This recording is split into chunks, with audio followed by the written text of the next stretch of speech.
Hello, everybody, and welcome to Radio Row. Bo Wolf, Zach Berman, with some news on the PHLY Eagles podcast front. On the Eagles front, made from Roger Goodell's press conference, Zach, which you were not invited to. The Eagles are going to Brazil.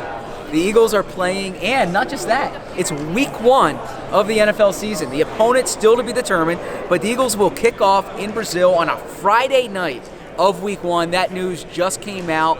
Big news for the Eagles. They're playing international for the first time since the 2018 season, and they're hosting this game. So this is a home game. It's the NFL's first game in Brazil. It's going to be in Sao Paulo. Sao Paulo, Antonio. It's called ESPN. It's Sao Paulo in the, help me out here, Corinthians Arena. Yes. Home of the SC Corinthians. SC Corinthians. It was a venue in the World Cup a few years ago. But this is big news for the Eagles. It's big news for the NFL. Puts the Eagles on an international stage. And it's exciting for us. Gives us something to talk about leading up to week one. You're going to Google thongs that you can wear? I'm not quite sure what that means. Let's get you on Copacabana. Let's do a little Z-berm banana hammock man on the street. I need to learn Portuguese so I can.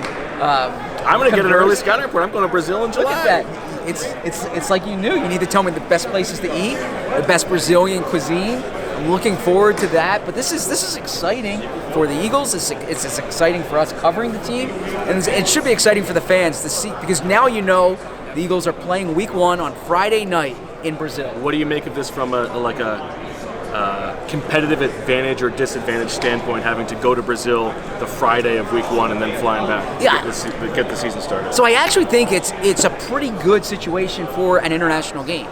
So it's Friday night, so you have the time to prepare leading into the game, and then you have the extra day afterwards. And correct me if I'm wrong, because I don't know South America well, but you're not really dealing with the time difference change. Correct. So it's not as if you're going to Europe. It's a long flight, but you're not dealing with the time difference. So I actually think this serves Eagles well. They'll get back Saturday, Sunday, get back into practice the following week. It shouldn't take too much off their plate there. So I just think it's a good situation for the Eagles. And I think anecdotally, just talking through the years covering the team, there are a lot of Eagles fans in Brazil. I think they're going to have a nice supporting crowd there.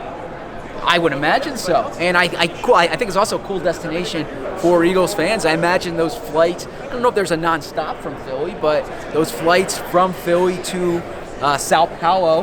How is Sao Paulo going to fit all these Eagles fans into his body? Well, he'll be a star down there. I hope he covers it. But yeah, it's big news for the Eagles, and it happens here today in Las Vegas. And what do you make of Roger Goodell not inviting you to the press conference? Well, there's a lot of capable reporters who are there, but I think a press conference should be open to all the reporters. Everyone should be able to get a chance to ask the question. I think you said put your big pants on, Roger. Yeah, I think it's Super Bowl week. It's kind of customary to have that Super Bowl press conference. It's typically later in the week. It's Monday here. So, yeah, I think it should be open to everybody, but we got the news about the Eagles. All right, Eagles going to Brazil week one. We're off on our way to go to media night here at the Super Bowl in Las Vegas. Thanks, everybody, for listening. Much more to come as the week goes on.